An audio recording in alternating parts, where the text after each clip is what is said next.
Alors je suis au boulot, j'en profite, il y a un petit temps calme, je vais vous montrer comment on fait les tuyaux de frein. Donc ça c'est l'outillage, alors il y a différents types d'outillage, hein. Ça c'est une presse, on va voir ce que c'est. Il y a différentes choses, alors je vais essayer. Coucou tout le monde. Donc là j'ai fait un exemple d'un tuyau qu'on va jeter.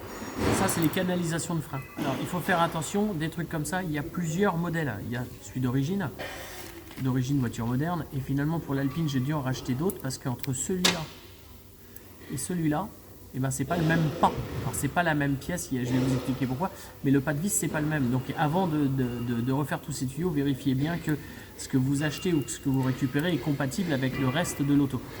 Donc pour l'Alpine, j'en ai profité, ça vaut pas grand chose, j'en ai acheté des embouts neufs.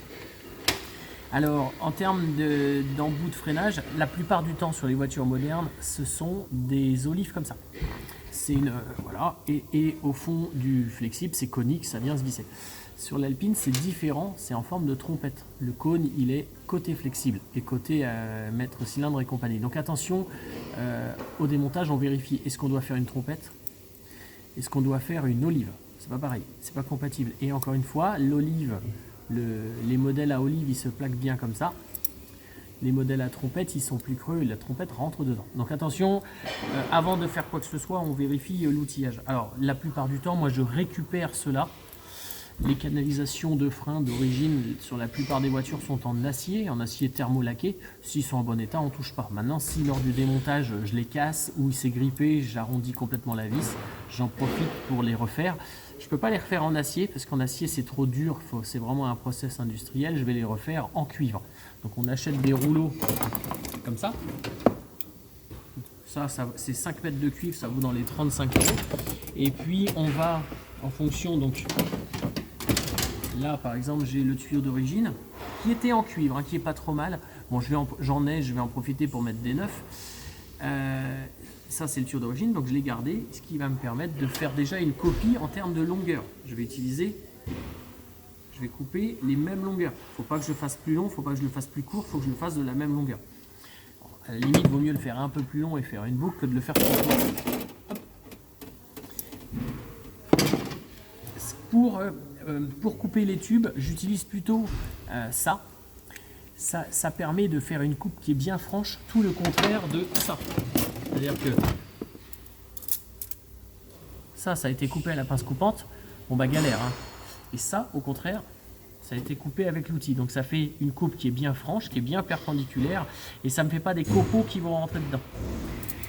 J'hésite pas lorsque je coupe à passer un petit outil dedans pour bien déboucher, être sûr qu'il n'y ait pas des parasites à l'intérieur. Donc là, pour l'exemple ici présent, on va essayer de faire comme ça. Différents morts, sachant si je fais plutôt une trompette ou si je fais plutôt une olive. Donc il y a différentes tailles, hein, il faut acheter l'outillage en fonction. Donc on va faire la démonstration avec le tuyau ici. Donc ça c'est le tuyau pour info, c'est comme ça. Je vais faire la copie de celui-là. Donc ce que je vais faire, mon bord est bien, pardon, ici, voilà. La coupe est bien franche, elle n'est pas pleine de choses qui sont pas bonnes. Hop.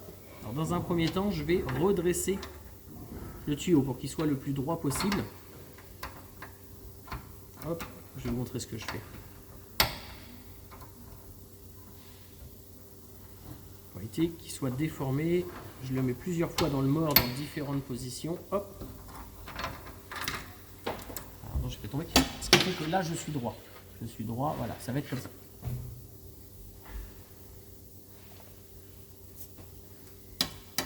Donc sur le modèle ici présent, je vais devoir faire une petite trompette. Je vais reprendre le téléphone, l'appareil photo. Hop. Donc là, je place le tuyau. Il est ici, hein, il est parfaitement, il est à flot. Je serre bien le mort, ce qui fait que tout ça c'est bloqué. Mon filetage est déjà passé. Je vais choisir, donc sur le modèle ici présent, je dois faire une petite trompette. Donc je vais choisir celui-là qui va me faire un effet de trompette. Je le place.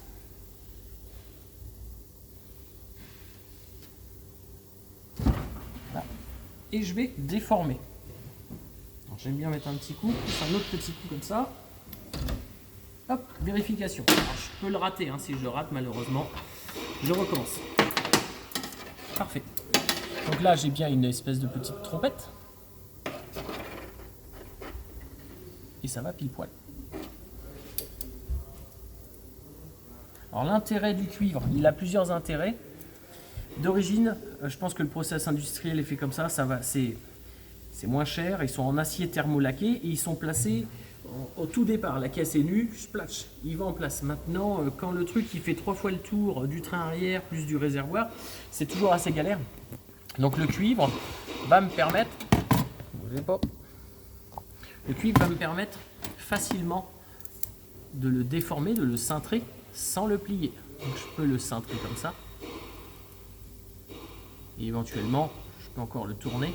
Chose impossible avec de l'acier. Je fais ça, je fais un pli, surtout si il faut que je revienne. Chose impossible avec l'acier, l'acier va plier, va faire une pliure, voire une cassure. Voilà, donc ça c'est l'intérêt du cuivre, c'est que je peux le modeler pour passer sans démonter tout de la voiture. Et puis ça rouille pas. Alors c'est plus cher que l'acier, par contre ça verdit un petit peu, mais ça ne rouille pas. Donc voilà, je voulais vous montrer ça. Donc, attention, ça c'est un raccord moderne de voitures d'aujourd'hui, hein, type Peugeot 307, etc. Ça c'est le modèle, pardon, je me suis trompé. Ça c'est le modèle d'origine. Donc là on a le Peugeot classique. Ça c'est le modèle d'origine Alpine. Et en fait le pas n'est pas le même. Je ne sais pas si vous voyez. Ce qui fait que celui-là, je ne peux pas le visser dans celui-là. Donc attention.